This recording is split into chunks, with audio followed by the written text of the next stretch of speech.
Hello and welcome to Awful Commentary. Today we are going to war. The kind of war that is fought between a group of friends who are all friends afterwards, and none of this really matters. So really, the best kind of war. For those of you who follow us on Facebook or Twitter or WordPress, my God, we're active on social media. You'll know that we recently reposted a blog from our friend, Pearu Unga. Pearu is a fellow nerd, and in this case, he just laid down the law about the DC cinematic universe. The blog itself is in the description below, so take a read of that before you listen to the rest of it so you could see where our argument is coming from. To summarise his point quickly, Pearu basically says that the idea of a shared cinematic universe is flawed because each movie you add adds more weight to the pile. For every movie that you do, you then have more continuity that the next movie has to adhere to. So for example, Avengers 10 will have to adhere to not only the previous 9 Avengers movies, but every Captain America movie, every Iron Man movie, every Thor movie,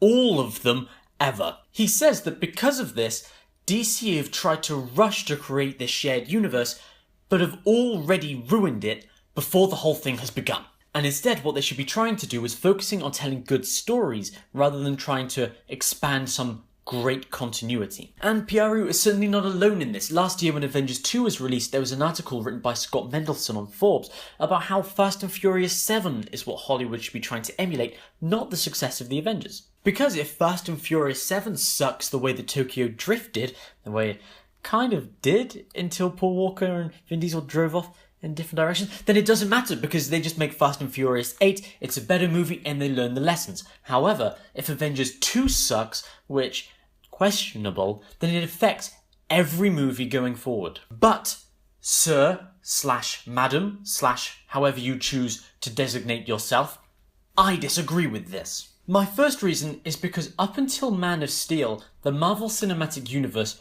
was entirely unique. In the whole history of cinema, we have never seen anything like this where characters from one movie interact with characters from a different movie, and the effects of both of them can be felt going forward for multiple films. It's easy to criticise this process and the lack of vision involved in certain aspects because it's never been done before and nobody knows exactly how it's going to play out. Pearu is right when he says that the MCU is more like a comic book series than it is a film series because it is sequential. The James Bond movies all happen in a certain order, but they don't necessarily happen to the same James Bond, they don't necessarily happen in the same world. And if there is one aspect of the Marvel Cinematic Universe that I disagree with, it's what Disney has proposed of continuing to make movies until they no longer make money. It is because of this financial perspective that we've seen so many storylines like One More Day, where characters who have a long history have had them all erased because there's no storylines left to be written for them. And it's true that potentially for the MCU, the longer that it goes on, the more like a highly CGI'd soap opera it becomes.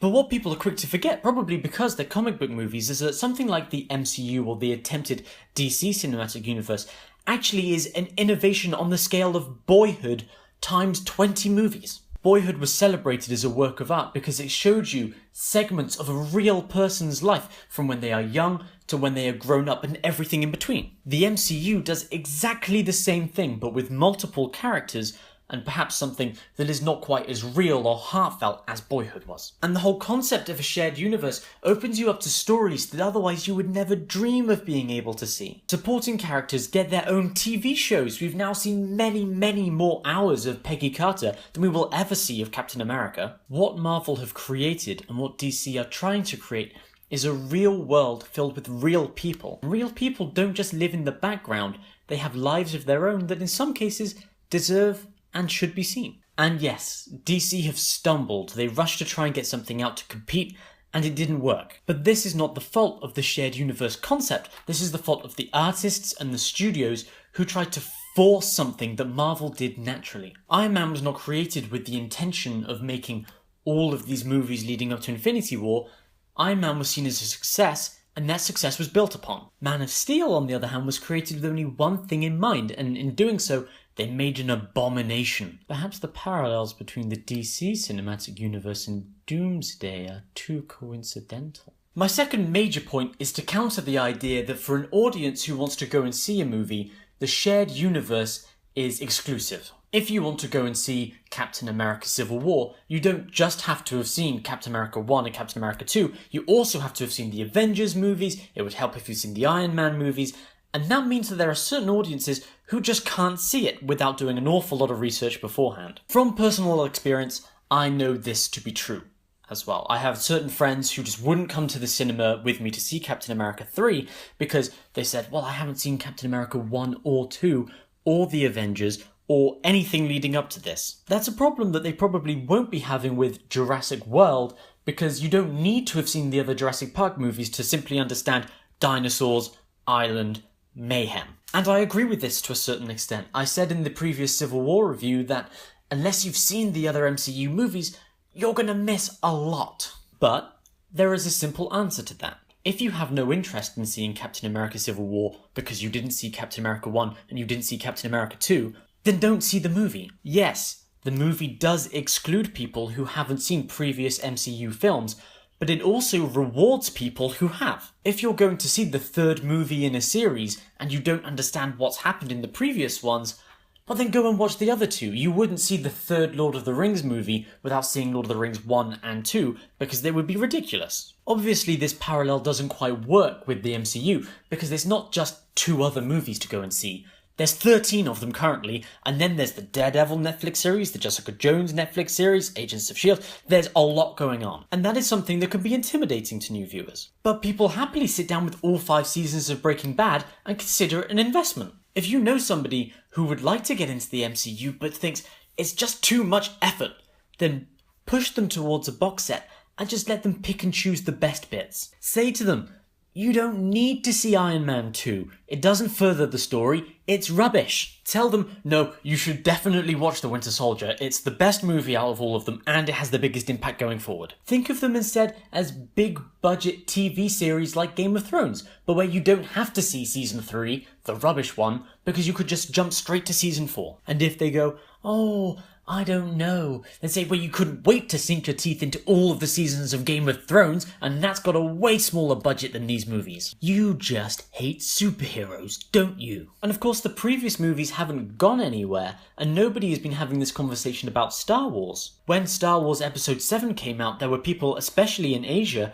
who were saying, well, I've never seen Episode 1, Episode 2, Episode 3, Episode 4, Episode 5, or Episode 6, to which you respond, well, here are the DVDs. Start with 4, watch 5, jump back to 2, skip 1, don't need it, then watch episode 3, then back to episode 6.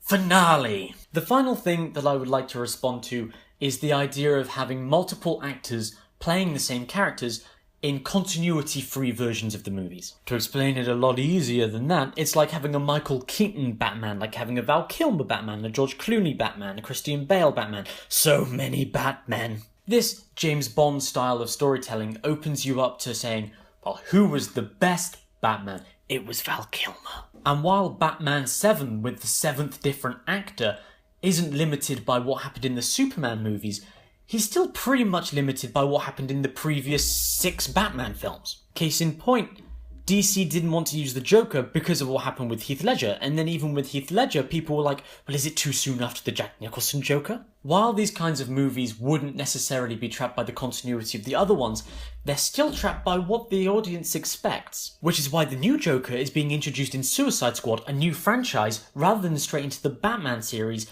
because people have already seen Batman fight the Joker, they want to see something completely different. And with a shared universe, that is something that you can do. You can experiment, you can use bonds and characters that people already know. You can use pre-existing friendships and pre-existing rivalries as a springboard for new stories. And without a pre-existing Batman, Harley Quinn and Joker would never even be on the table for Suicide Squad, which maybe would not be such a terrible thing. I guess we'll have to wait till the summer. The problem of tonal differences, I think, is actually not a problem at all either. In the space of just a few months, Marvel gave us both Captain America and Guardians of the Galaxy, 2 movies set in the same universe but with massively different tones. And while I agree that the tones of Man of Steel and Batman vs Superman have been massively out of whack with the characters, it does open it up to a tonal story. It could potentially give us the opposite of what's happened in Captain America. In the first Avenger, Captain America was bright in the same way as the kind of 1940s propaganda. Winter Soldier was darker, and Civil War...